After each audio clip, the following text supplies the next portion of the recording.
Hi everybody, welcome back to the Zadie Society. My name is Kristen and today I am going to talk you through my January makes. Some you might have seen, some you might have not seen, so stay tuned for that.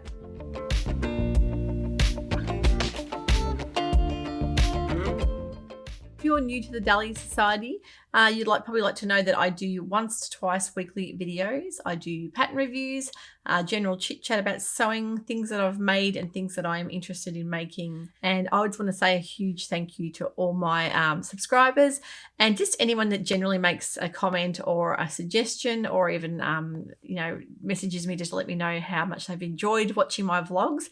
It really means the world to me to know that I've got support from everybody and that everyone's enjoying the content. So thank you so much for that. Don't forget to go over to Instagram. You can follow the Zadie Society on there. So I'm still going through my stash. I have not bought any new fabric since the last time that I've shown you, which is after Christmas.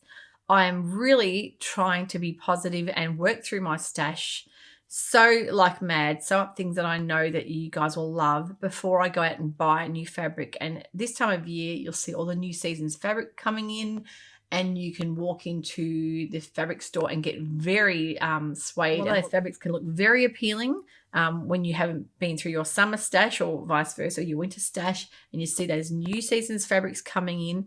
But I'm trying to hold off because I really want to get through, and the little mental plans I've had in my mind that I want to get through, I really want to try and sew through and nearly empty my stash as far as I can get it before I buy new fabric. So this is my little bit of a pledge. I think it's important to try and make what I've got. And I work in the way that I like to have one garment at a time. I don't like to have 2 or 3 garments started. I will start and finish a garment because I find that too much clutter and disorganization in my sewing space can be very confusing, and you'll find that you'll lose your sojo that way because there's just too many things on the go at once. So I like to be organized and try and just have one thing on the go and finish it and get it wearable before I start the next one. So that's just a little tip that I've got, and I find that way, as I say, it keeps things uncluttered and keeps your mind uncluttered as well. So it works for me. So January has been a flat out busy month for me.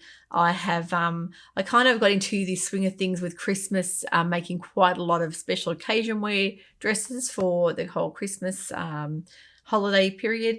A lot of people love those episodes, but this last month I wanted to make it more about practical things and wearable things that people might feel that they need to have more of those stable things in the wardrobe. So now, one of the things I just made last week was a closet case pattern that had been very popular in the circles around about probably like July last year. And of course, because it was winter over here, I wanted to make it on my to-do list to make.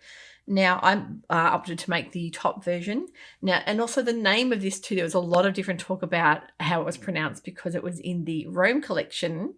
I just presumed it was pronounced Cielo, which is sky in Italian, but apparently it's not. It's Cielo, which is more the Spanish version, apparently. I'm no expert. This is what I've heard. So apparently Heather Lou had pronounced it as Cielo on her vlogs that she did on the collection. So this is the Cielo top. Now I made this in a really nice quality natural cream color linen.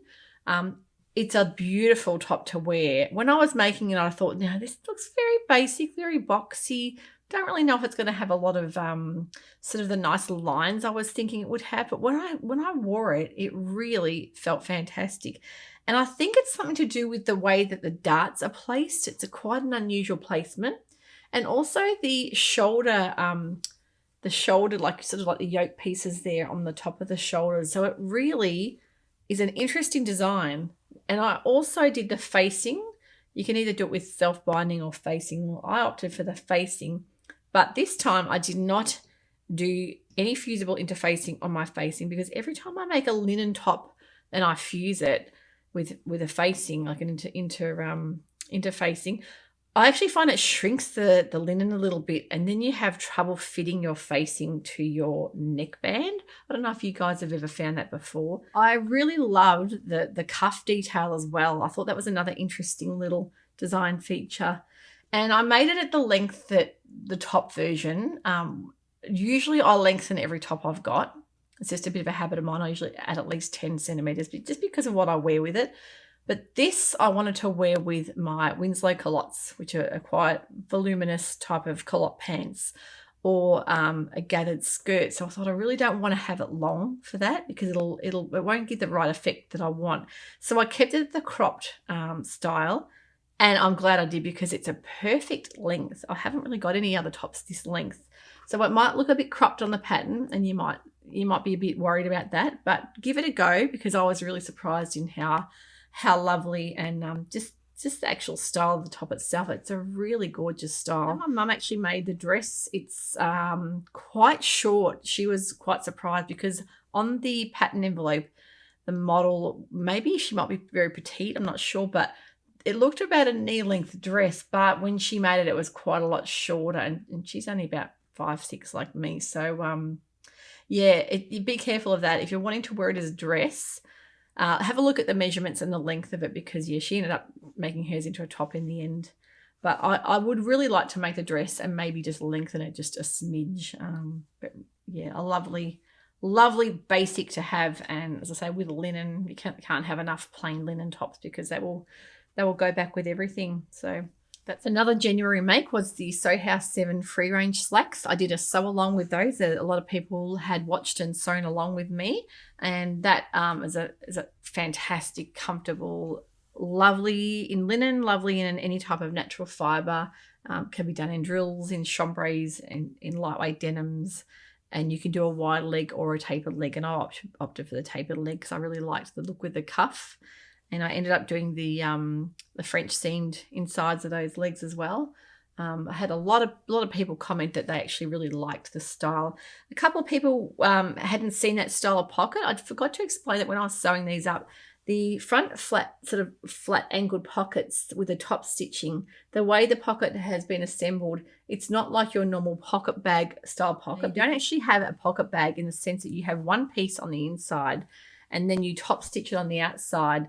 And that gives you your sort of inbuilt flat front pocket with just that angled edge. So, yeah, a lot of people couldn't work out why that needed that top stitching to hold it down. That was to form the pocket. So it had two functions there, the top stitching for the look of it and the aesthetic, and the other was to actually keep the bottom bit, the inside pocket bag stitch to it. So a really interesting style, and what I like about that is that you don't have that bulk of an inseam pocket. Then it's a really nice flat front pants. Then we ventured into the Starlight territory. I made the Montana dress, and then I made the Lacey dress. Both of those were fabric from Spotlight as well.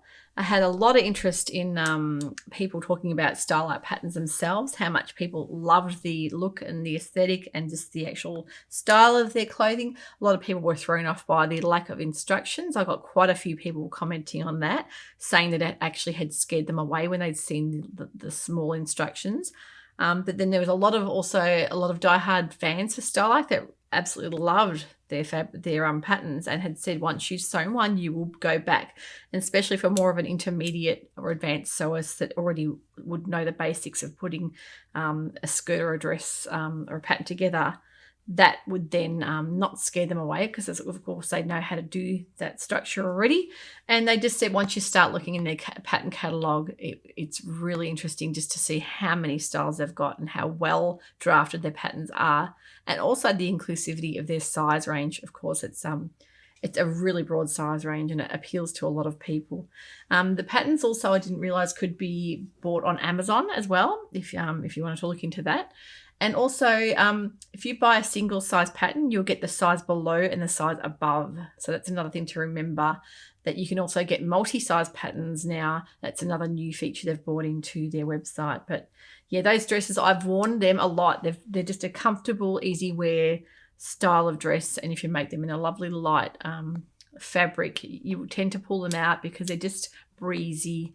And you can put little flat trainer shoes or sandals or flip-flops or dress them up as well. So they're really, really interesting patterns. Now I was on a bit of a roll for January because everything I'd made I loved the look of. I really didn't have any disasters. Sometimes you'll make a pattern you just think that is just not what I'd wear. It's not for me. I didn't find that this month. I actually found so many patterns that I were wearable, things that I wore to death throughout the month, and things that I know I'll make more of, maybe in like a long sleeve version for winter. And that particular pattern I'm talking about here is the Zadie Jumpsuit, which I made 2 of those. One was in a cotton drill canvas, a lightweight cotton drill, and the other one was in a Liberty London lawn, which was a lot lighter. Now, I've heard a lot of people discussing the Zadie as well, just saying how much ease the pattern's got. A lot of people weren't sure whether to make a size up or down. I was going to make sized up because I wasn't sure about the actual ease in it, but I'm so glad I didn't, because there is a lot of ease.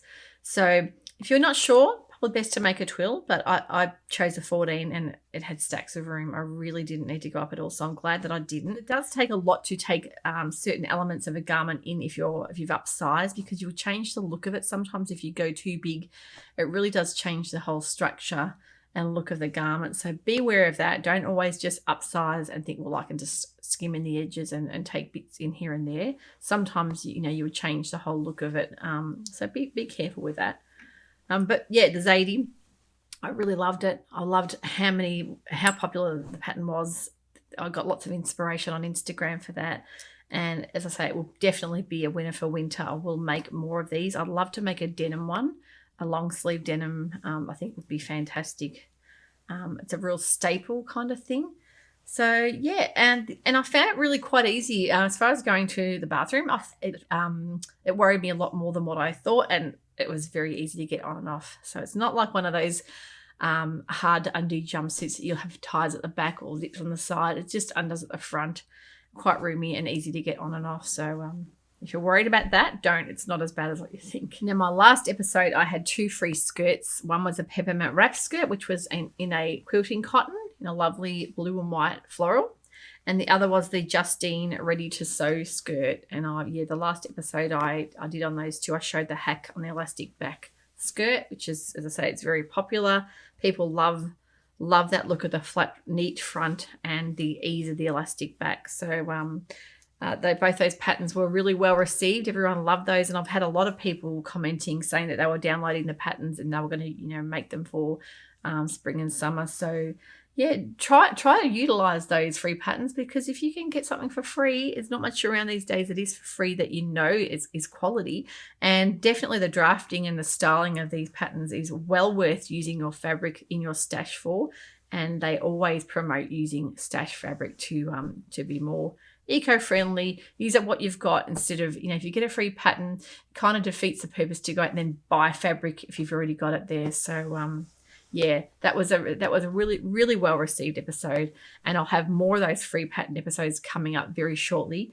The next one I'll be doing will be a top episode. So my favorite free tops that I know I've sewn and that work really well for me. So keep an eye out for that. Start of the month, I did an episode with planning and the pressure to plan, and I made a Suki robe that I actually had the fabric put aside to make something totally different. So that was all about changing your plans and how it's fine to change plans. Do whatever you feel and go with your gut feeling on certain things. And if you think the fabric's not going to be right, then don't make it. Keep it for something else, because there will always be other patterns around there that will be coming up in the future. So don't feel rushed and pressured to make something that that won't work just to stick to your plans. So be adaptable and be fluid, and that way you'll get your creative juices flowing a lot more without feeling the pressure.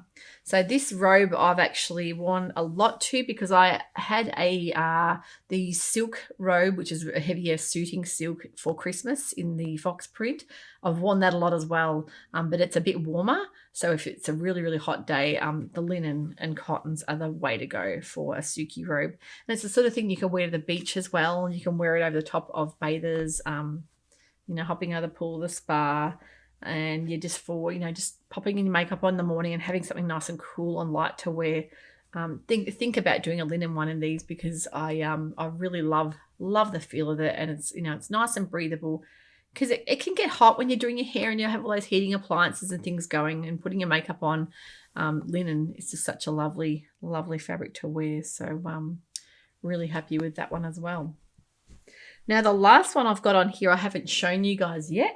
I will be doing a little feature episode on that, and that is the Burnside bibs from Sew House 7. So keep tuned for that because I have an episode coming up on my review for that too. So that is the last thing I made for January. So other than that, working on, there's a few refashion tops that I actually did as well that I think that you guys would have seen an episode on finding dresses in your wardrobe that you didn't wear anymore. There was a couple of tops that I refashioned, the Ogden Cami and the Seamwork Clark top as well. So that was probably my first things that I did for January as well. So very busy month, lots of planning coming up for the costumes for the party that I'm making. I have a few episodes in the mix that I'm actually thinking about different things to bring you guys as far as content goes, because I want to keep things interesting and current. And I also want to show you things that I've made in the past that I have had in my wardrobe that I've worn over the years that I've loved as well. I know that if I've worn things and I've made them up and they've worked for me, I know that you'll like that as well. So it's always good to have a garment that's been sewn up and worn and worn and worn to promote that way, because sometimes you'll sew something up and you might not have worn it. And then you'll go back and think, well, really, I think I need to tweak that. I shouldn't have done an episode so quickly without reviewing it properly first. So I love having things that I've had in the cupboard for a year that I can give you a true and unbiased review on, and things that I might change about it in the future as well. Thank you so much for watching. I hope you enjoyed all those makes. Let's look forward to the next few months and see what's happening. And I've got plenty in store.